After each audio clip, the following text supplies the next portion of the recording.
मिष्टी express आपके लिए लाए हैं संपूर्ण श्रीमद् भगवद गीता।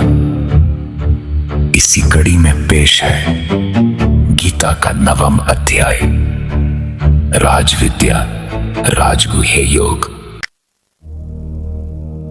कुरुक्षेत्र की रणभूमि में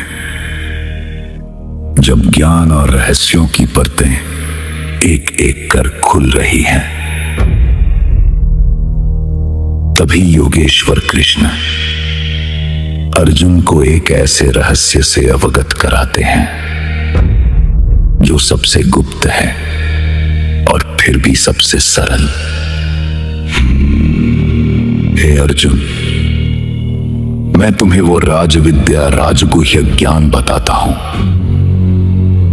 जो पवित्र है, श्रेष्ठ है और जिसे जानकर तुम इस संसार के बंधनों से मुक्त हो जाओगे। ये अध्याय है राजविद्या राजगुह्य योग, जहां ईश्वर का स्वरूप केवल समझाया नहीं जाता बल्कि अनुभव कराया जाता है। कृष्ण बताते हैं कि वे ही इस सृष्टि के रचयिता हैं और फिर भी उससे परे हैं। हर जीव में वही है, हर श्वास में वही है, फिर भी अज्ञानवश मनुष्य उन्हें पहचान नहीं पाता। परंतु जो सच्चे हृदय से भक्ति करता है, वो चाहे जैसा भी हो, वो ईश्वर को प्राप्त कर सकता है।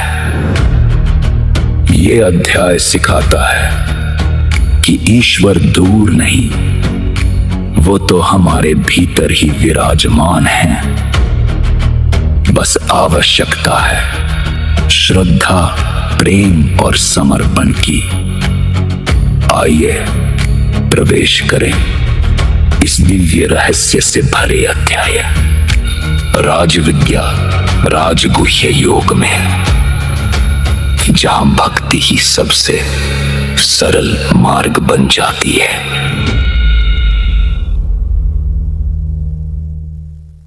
जय श्री कृष्ण। श्रीमद् भगवद गीता का 9वां अध्याय है राजविद्या राजगुह्य योग। इस ज्ञान को श्री कृष्ण ने विद्याओं में सर्वोपरि बताया है, इसलिए इसे राजविद्या कहा गया है। गुह्य का अर्थ है गोपनीय। इस ज्ञान को श्री कृष्ण ने समस्त रहस्यों में गोपनीयतम बताया है, इसलिए इसे राजगुह्य कहा गया है। इस अध्याय में श्री कृष्ण बताते हैं कि अविनाशी बीज के रूप में वे ही सृष्टि के रचयिता है और प्रलय भी वे ही है। तो आइए देखें गीता का 9वां अध्याय राजविद्या राजगुह्य योग। हे अर्जुन, अब मैं तुम जैसे ईर्ष्या रहित भक्त के लिए परम गुह्य ज्ञान तथा अनुभूति बतलाऊंगा, जिसे जानकर तुम सारे शास्त्र विरुद्ध अशुभ कर्मों से मुक्त हो जाओगे। यह ज्ञान सब विद्याओं में सर्वोपरि है, समस्त रहस्यों में गोपनीयतम है, अत्यंत पवित्र है, शास्त्रानुकूल है, सुखदायी है और अभ्यास में सहज एवं अविनाशी है। हे परंतप, श्रद्धारहित मनुष्य जो भक्ति मार्ग में स्थित नहीं होते, वे मुझ ब्रह्म के मृत्युलोक में चक्र लगाते रहते हैं।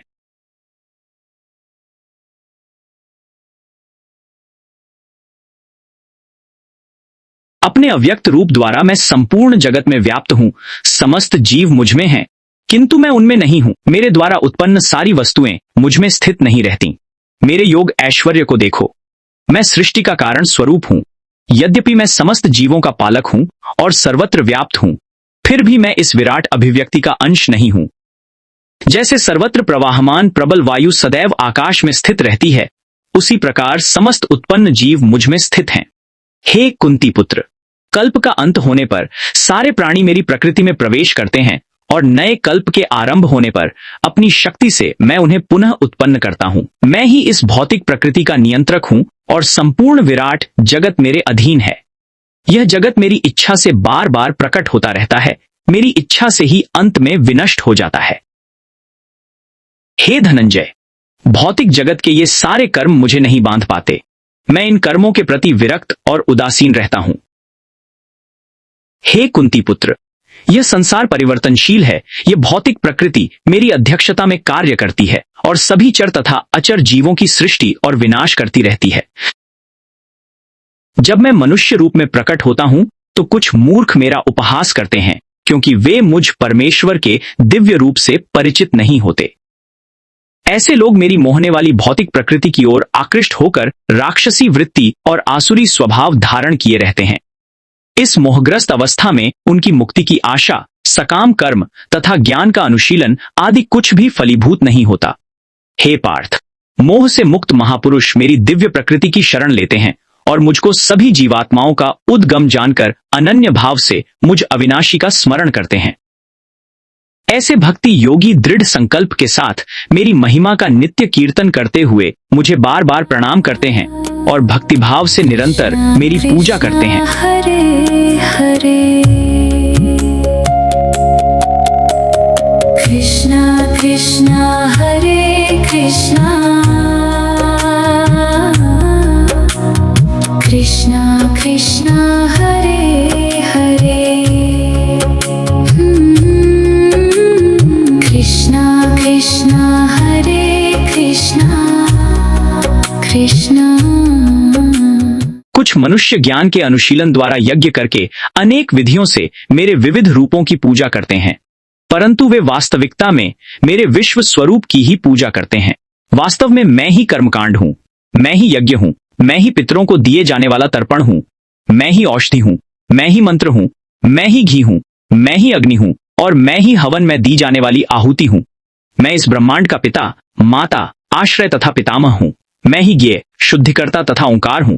मैं ऋग्वेद, सामवेद तथा यजुर्वेद भी हूं। मैं ही सर्वोच्च लक्ष्य, सभी का पालन करता, सभी का स्वामी, सभी का परम धाम, सभी की शरण स्थली और सभी से प्रेम करने वाला घनिष्ठ मित्र हूं। अविनाशी बीज के रूप में मैं ही सृष्टि का रचयिता हूं और प्रलय भी मैं ही हूं। हे अर्जुन, मैं ही सूर्य रूप में ताप प्रदान करता हूं, मैं ही वर्षा को रोकता तथा लाता हूं। मैं अमरत्व हूं और साक्षात मृत्यु भी मैं ही हूं। सत्य भी मैं हूं और असत्य भी मैं ही हूं। जो मनुष्य तीनों वेदों के अनुसार यज्ञों के द्वारा अप्रत्यक्ष रूप से मेरी पूजा करते हैं, सोमरस का पान करते हैं तथा स्वर्ग लोक की प्राप्ति के लिए प्रार्थना करते हैं, वे मानव अपने पुण्यों के फल स्वरूप इंद्र के पवित्र स्वर्गिक धाम को प्राप्त करके दैवी देवताओं वाले सुखों को भोगते हैं। फिर उस विशाल स्वर्ग लोक के सुखों का भोग करके पुण्य फलों के समाप्त होने पर वे मृत्युलोक में पुनः लौट आते हैं। इस प्रकार तीनों वेदों के सिद्धांतों का पालन करके सांसारिक सुख की कामना वाले मनुष्य बार बार जन्म और मृत्यु को प्राप्त होते रहते हैं। इस अध्याय में भगवान श्री कृष्ण केवल 3 वेदों का उल्लेख करते हैं, 4 वेदों का नहीं। इसका कारण यह है कि प्राचीन वैदिक परंपरा में मुख्यतः 3 वेदों को यज्ञ और वैदिक कर्मकांड का आधार माना जाता था। ऋग्वेद, यजुर्वेद, सामवेद, इन तीनों को मिलाकर त्रैविद्या कहा जाता था। इनका प्रयोग यज्ञ, मंत्रोच्चार और वैदिक अनुष्ठानों में होता था। अथर्ववेद का स्वरूप कुछ भिन्न था। इसमें चिकित्सा, गृहस्थ जीवन, शांति मंत्र और लोक जीवन से जुड़े विषय अधिक थे। इसीलिए जब श्री कृष्ण गीता में 3 वेदों के ज्ञाता कहते हैं तो उनका संकेत मुख्यतः कर्मकांड और स्वर्ग की कामना से किए जाने वाले वैदिक यज्ञों की ओर होता है। किंतु जो लोग अनन्य भाव से मुझे एकमात्र लक्ष्य मानकर सदैव निरंतर मेरी भक्ति में लीन रहते हैं, उनकी सभी आवश्यकताओं की और सुरक्षा की जिम्मेदारी मैं स्वयं निभाता हूं। हे कुंती पुत्र, जो लोग श्रद्धा के साथ अन्य देवी देवताओं की पूजा करते हैं, वास्तव में वे भी मेरी ही पूजा करते हैं, किंतु वे यह कार्य त्रुटिपूर्ण ढंग से करते हैं। मैं ही समस्त यज्ञों का भोक्ता तथा स्वामी हूं। जो लोग मेरे वास्तविक दिव्य स्वभाव को नहीं पहचान पाते और कामनाओं के जाल में फंस जाते हैं, उनका आत्म साक्षात्कार के मार्ग से पतन हो जाता है।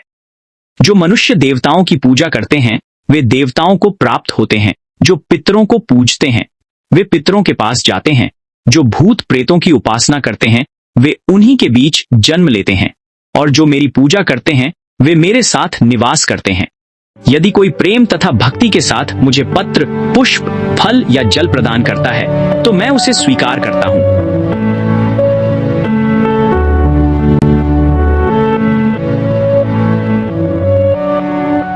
हे कुंती पुत्र, तुम जो भी कार्य करो, जो भी खाओ, जो भी यज्ञ में आहुति दो, जो कुछ भी दान दो और जो भी तपस्या करो, सभी को मुझे समर्पित करते हुए करो। ऐसा करने से तुम समस्त अच्छे और बुरे कर्मों के फलों के बंधन से मुक्त हो जाओगे।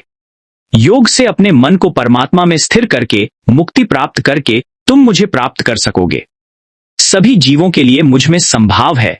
न मैं किसी से द्वेष रखता हूं और न ही कोई मेरा प्रिय है, परंतु जो भी भक्तिपूर्वक मेरी सेवा करता है, मुझ में स्थित रहता है, वह मेरा मित्र है और मैं भी उसका मित्र हूं।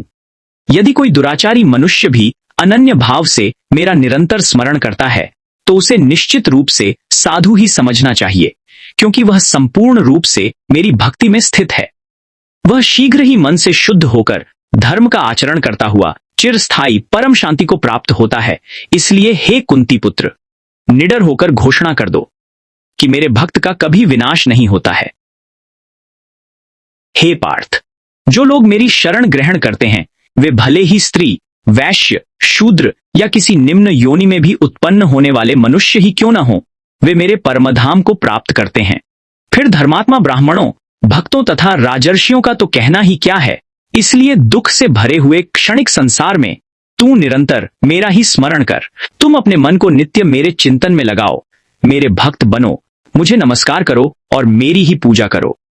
इस प्रकार मुझ में पूर्णतया तल्लीन होने पर तुम निश्चित रूप से मुझको प्राप्त होगे।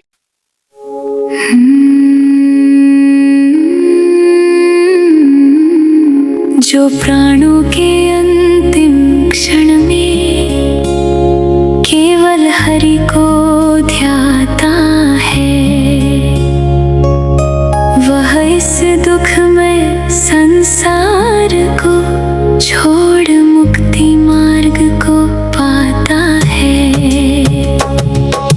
वेदों, यज्ञों, तप और दानों के जितने पुण्य कहे जाते, योगी उनको तुच्छ समझकर प्रभु चरणों में लीन हो जाते। सब वचनों का सार यही श्री कृष्ण शरण में जाना है, उनके परम धाम में ही आत्मा का ठिकाना है।